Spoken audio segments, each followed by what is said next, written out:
far left. Lori from 610 WTVN. Ryan had mentioned that when you came back to the Woody the day after the beating Michigan, you had said, can you imagine what would it be like looking all the signage, the countdown stuff, all of that, not having won? Right.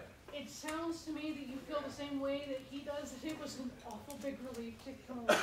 Yeah, I don't know if I would call it a relief. It was certainly very emotional after the game.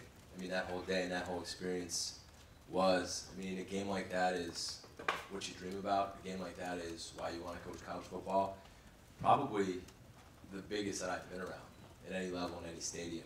So emotional after for sure. Very happy. I mean, beyond happy. And then just walking in the morning, I walk by and you see some of the videos and you see the helmets and you see all the signs, and I'm just like, wow, I don't even know how we would have done it. And I get it now, you know. When I came here, I kind of saw what it was all about, but to be part of that, get the first pair of gold pants and to experience it, that's a special moment. I ask this with great respect both to your defense and to Jonathan Taylor. You limited him to 52 yards the first time you saw him. Is it possible to do better than that? Well, I think Jonathan Taylor is a really good player, and if you watch the film after, he's played really well. Their offense in general has, the offensive line has. We'll do the best we can. Our D-line played really well in that game, and it's going to take a great effort. It's going to take a good plan, and our guys are going to have to play really hard. It's a good football team. It's a good offense. Front row right. Bill from the Dispatch. I have a feeling I know the answer to this question, but I got to ask it. Your name has already been mentioned for other jobs. What are your thoughts on that? Well, my thoughts are, I completely understand you asking that question. I get it. But I hope you guys all respect. You guys have all been great right now. I mean, I'm going into now the next biggest game of my career, and that's really, if we just focus on that, I appreciate it. But I get it. I get why you asked the question. No disrespect. That's fine.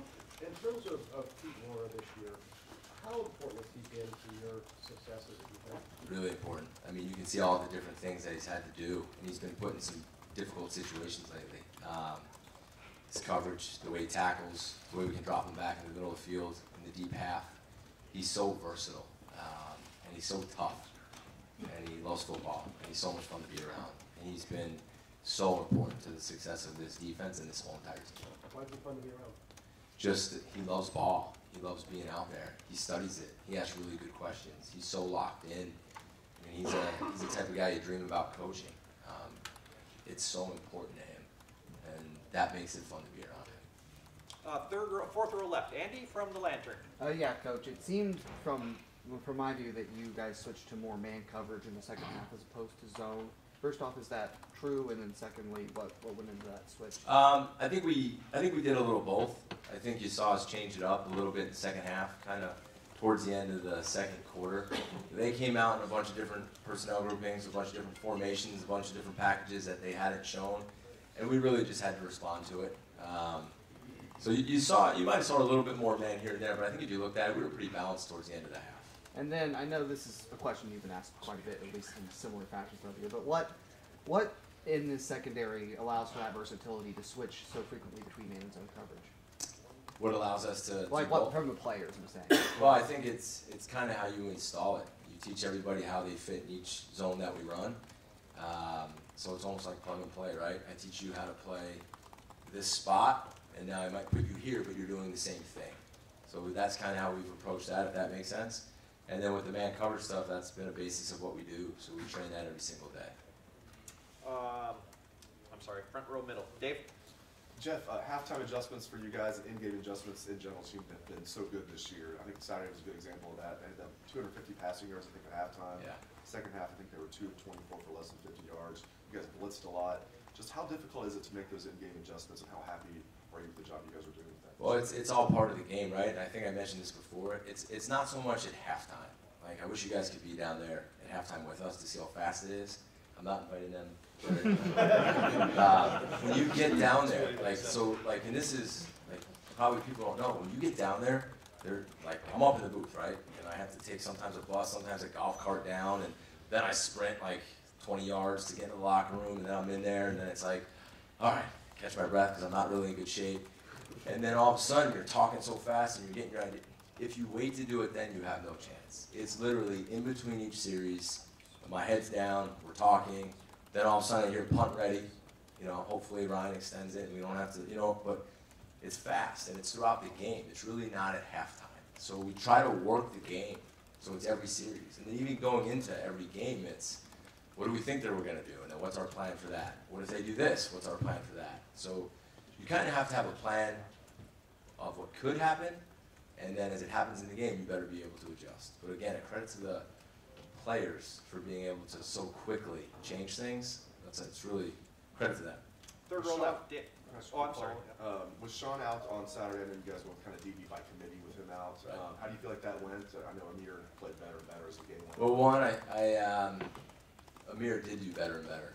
He got comfortable, and I think I mentioned this after the game. Like that's another reason. Like I love being around these kids, and I love college football. Like Amir Reed got his chance on one of the biggest stages of his life, in one of the biggest games in college football, and he changed the game. And he'll remember that for the rest of his life. And he'll have the confidence now probably to go out and play better and better and better. And to me, just mentioning Amir, that's such a cool moment. Sean being hurt, we did have to switch a few things around. And even throughout the game, we kind of moved things around just to see where guys are comfortable. You got to give Damon Arnett credit. He went in and played a position he really hadn't played. And it was hard for him to do. And he played really well. And then I put him back on the outside, and you know, we continued to move around. And even Jeff. The one thing about Jeff is, and it's probably not even noted enough, is if you look back to the Penn State game, we put him inside. He hadn't played inside all year. Why did we do that? They had a really good receiver playing inside. So we asked Jeff to do something he hadn't done all year, and he was very successful that day at that. You look forward to the game against the team up north. We moved Jeff around. We put him in positions where we thought they were going to try to throw the football against really good receivers, and he made two really big third down stops. So, I mean, that just makes me think, like a guy like Jeff right now, and you know, you talk about the Heisman, you talk about all these awards. I believe Jeff Okudah is the best corner in the country. And as that Thorpe Award comes near, Jeff's as talented as any corner that I've been around. And I'm not taking that away from the other corners, but what Jeff Okudah has done this year, maybe he doesn't have the production because no one's really throwing him the ball, but when they do, they're not catching it. And he's taking guys out of the game. So I can't say enough about the whole DB group in general, but you know, I'd be disappointed if Jeff didn't win that award next week, because I do believe, and I wouldn't say this if I didn't mean it, I do believe he deserves to win that award. Just let that sink in for just a moment. Third row left, Dan. Yeah, that was obviously where most that a team had been able to move a ball against you in the first half of a game this year. What kind of sense did you get from your guys? Did you ever feel like they were getting frustrated, or did you feel like they were always confident they were going to be able to turn it around? They didn't flinch, and that's kind of what we've all been waiting for, right? Because I think that was the first time someone took the opening drive and scored a touchdown on us, and they didn't flinch.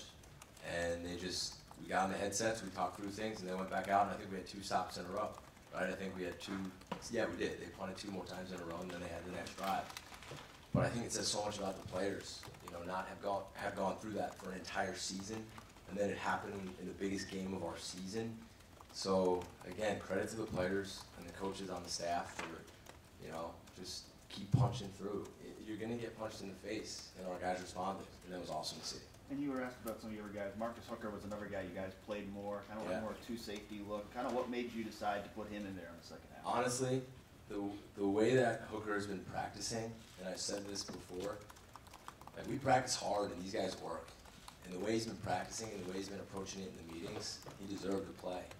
And I told him that last week. I said, it's your time, you've earned it.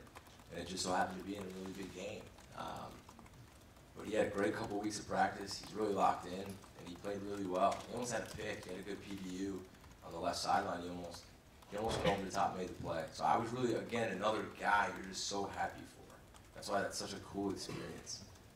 Front row right, Austin from Letterman Row. Jeff, how would you describe the confidence that Damon plays with? Plays with great confidence. In my opinion, he plays with the confidence you need in a great corner. And Damon's another guy. I mean, the guy's played with one hand all year. And I'm not sitting up here today like promoting the DBs. I'm not, but the more you reflect and look back at what some of these guys have done and the work they put in all year, like a guy like Damon, I just appreciate him so much. I mean, he's playing with one hand, and he's getting off blocks with one hand. He saved the touchdown on the right sideline where he got off a block with one hand and made the tackle. So you want to talk about toughness? I mean, that's what this place is all about. Like guys like Damon. There have been, this one game, there have been a couple where he's had to come out. Does that just keep what he's dealing with the wrist? Yeah, it hurts him. I mean, I think every time he probably hits someone with him, it hurts him. And there's times he tells me, hey, I can do it. I'm like, all right, let's take a few plays off. So Damon's good. It's just he's got to just deal with the pain, and he has. And there's some people that we've all been around that would not have played. So I appreciate him. Front row left, Nathan from Cleveland.com.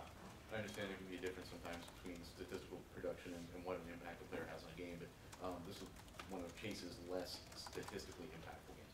Was there something that you thought Michigan was doing, especially to take him out, and do you think that's something beneficial for this defense to experience? Yeah, I think they did. I think they did a nice job. There were certainly multiple guys on him. Sometimes there were three. They were chipping him with the back, and they were keeping the tight end in on his side, and it opens up, like I said before, when they have to do that, it opens up opportunities for other players, and that's where we need to take advantage of. So certainly it does help. Did you feel like you were taking advantage of that? I do. I think especially later in the game when I think you guys saw when it became a passing game and they had to throw the ball, we got after them. And that's, you can credit a lot of different things for the second half of 4 for 24, but it always goes back to pass rush. That's the success there. But why was Amir Reed the one that you guys eventually went to in that spot? Amir had been playing that spot in practice. He'd been the backup, and again, a guy that earned it, a guy that works hard, comes to work, tough, reliable, just waiting his turn, and he deserved it. That's why he was in the game. With how hard he works and prepares, he deserved the moment, and then he made the most of his opportunity, and it's one I hope I'll never forget. Fourth row right, Rainier from the Detroit Free Press. Yes, you guys have outscored teams in the conference 436 to 116. How much have you been able to, or why do you think you've been able to create that kind of gap with the Big Ten? I think we played really good complementary football together. I think our offense and defense work well together. We've been fortunate enough to get a bunch of quick 3-and-outs, and then Coach Day scores so fast at times where you barely have time to think. And if we can cause those 3-and-outs and get him the ball quickly, he can get defenses on edge and he can score quickly. And that's kind of been effective early on. Not always. There's been some times like we've struggled a little bit and we go back and forth and then we get a good run and he goes at it. I just think it's been a really good balance. I think this team, and it credits Coach Day, I think this team is very balanced and we work really well together, where there's other places that don't talk about complementary football, and we do. So that's credit to Coach Day.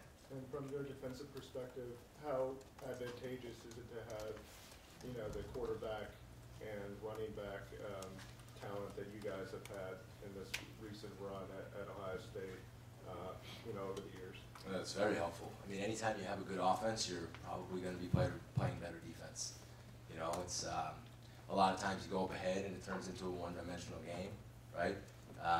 They're on the field a lot. So it's not like 3-and-out, we're up again, 3-and-out, we're up again.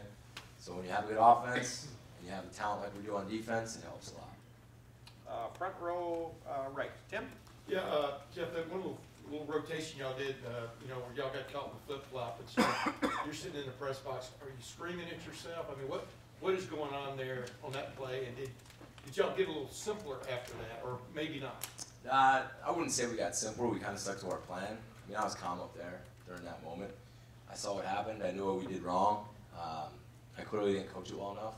So I got on the headset, and we fixed it. We've been lucky so far this year. Not lucky, but our guys have done such a good job of not having that happen. And it was just one of those moments. I just wanted the guys to know we're okay. We're going to get scored on. We're going to make mistakes, and they made a play. Right? We just can't let it happen again. When mistakes happen in a game like that, you can't let it happen again. And that was my message to them, and we fixed it. And going forward, hopefully that won't be an issue. And the other thing, going into this game, obviously Chase had a hell of a game against Wisconsin first time around. Y'all know that, they know that and stuff. And y'all did a great job of moving them up and down the keyboard, so to speak. How do you play that now, knowing that they know some of the, I don't know if tricks is the right word, but some of the matchups y'all tried to generate. How do you play that now? Because, you know, you were in the NFL where you played a team at least twice every year. How do you play that from being a little different the second time around? Well, I think every game you evolve a little bit. So I think each game you look at an opponent and they do things differently. But I think when you take as much data as we have and you find out what are they really good at and what do we think they'll do against us, those are the things you really look at. I mean, some defenses are way different than us, so you don't really look at some of those games. So you really got to think. You can't look at everything, because then all of a sudden I won't sleep at all, and you'll start seeing ghosts, right? Because there's a lot of tape right now and a lot of plays. So you got to stick to what you do best. You got to look at what they do best and how you feel they'll attack you, and you got to prepare hard in practice.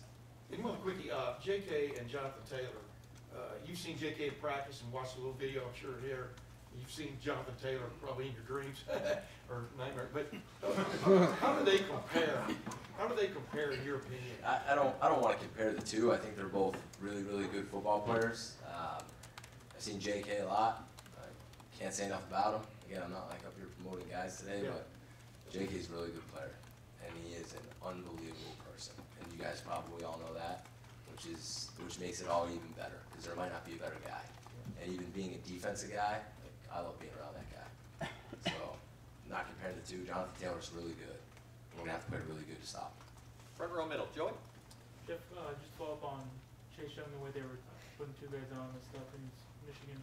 You said it kind of creates opportunities for other guys. So as a coordinator, is that a situation you don't mind being in if they put two guys on Chase? Would you rather have him freed up? I guess, how do you kind of... Yeah, we should be one-on-one every single time, but no, it can be very beneficial. We have to do a good job of coaching that.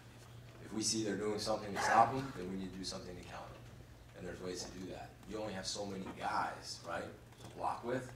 So if they take too many and put them over on one side, there's going to be less on the other side. So then we have to win those battles, and we have to create as coaches. So we need to see that in the game, and we need to continue to adjust and try to keep people on edge.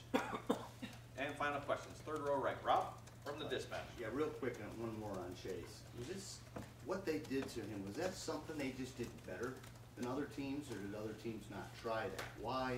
Teams have tried. And again, I mean, I think Chase had some good rushes in the game as well. It's not like the whole entire game they completely took Chase out, because they didn't. I mean, he had a bunch of pressures, he had a bunch of tackles, and he hit the quarterback. Which is another reason, I think, at the end of that game, you guys mentioned, like, they were like 4 at 24, whatever you said. We were hitting them. We were hitting the quarterback. We were hitting the receivers. Our guys played tough in that game. And there were some drops in the end of that game. And throwing the ball in the middle of the field against us is not easy. Because if you catch it, you're going to feel it. And they felt it. And the quarterback felt it. So I don't want to look at this and say Chase I don't think they stopped Chase. I think they felt Chase. And I think at the end of the game, the results of the 4 for 24 had a lot to do with Chase and the rest of the D-line. So I'm excited to see him in this game, and hopefully we'll get other opportunities, but I appreciate you guys, and hopefully I'll see you next time. Coach, I'm sorry. You said last question. Follow up. Award season, Royals Award, what do you know? Congratulations. Thank you. What do you know about it? What does that entail for you? I have a lot of respect for college football coaches. It's an honor to be on that list. To me, it's a compliment to our whole entire defensive staff. So I appreciate those who voted. We'll see what happens. Does this be travel? I mean, what is it? What's the logistical thing for you? You'll have to ask Jerry on that one. And then last one. Sorry, Jerry. No, that's good. I know. I got it. You want to come? Would you like to come with me? My wife would be mad, I'll but carry the briefcase. It's been a long time since Ohio State head coach won Coach of the Year. Who deserves it? who deserves head coach of Who the year? deserves it this year in your In my opinion, yeah, and why? And why is the important part? yeah. One, I think it's Ryan Day. And again, this isn't like Jeff Hafley promotes the world today. First year head coach. Takes over in a job that obviously one of the best jobs there is, but first year head coach goes undefeated through the regular season. Has some things he has to go through during the season, the way he handled it, the way these players play for him, the way these players care about him. Take out the record. The way he treats these players and this staff and the way these players play for him, and the way these coaches coach for him, and then combine that with the record, I don't think there's a better coach in the country. And you can debate me on that, but that's how I feel. Coach, we do have one more question. Yeah, sure. Yeah. This is the last one. I'm Front just row kidding. left. I just Doug from eventually Cleveland.com. I gotta go back and watch tape. Yeah, I know. We couldn't be a day without a question. You talked a lot about the complementary nature of Yes. offensive defense together. From your defensive standpoint, how would you describe the pressure that this offense, with the way Ryan and everybody calls it, the talent that this offense has, what's the pressure that they put on a defense every game? It's explosive. They can throw it. They can run it. The quarterback can keep it, and they can score really fast. I always talk about eliminating explosives, right? If you try to just eliminate explosives on him, he can also pound you, and he's proven that. And then he's really good in the red zone. Scores a lot of touchdowns in the red zone, and he can get on you fast. And if he gets on you fast, you're in trouble, because we've seen those 24-point quarters, those 28-point quarters. And that where I think it's complementary is he scores quick. We hold him to a 3 and out. They don't have much time to adjust on the sideline. He gets right back out there. He scores quick. If we can go another 3 and out, that's what I'm always saying. We gotta go 3 and out again. We gotta go 3 and out again. Just keep giving him the ball. Without them having much time to adjust, that's stressful on defense right there. That's why I think it's complementary football. So then all of a sudden you look up and it's 21-0, and you're sitting there and you haven't had time to think of what just hit you. And that's what he does. Another reason he should be the coach of the year. Coach, thank you.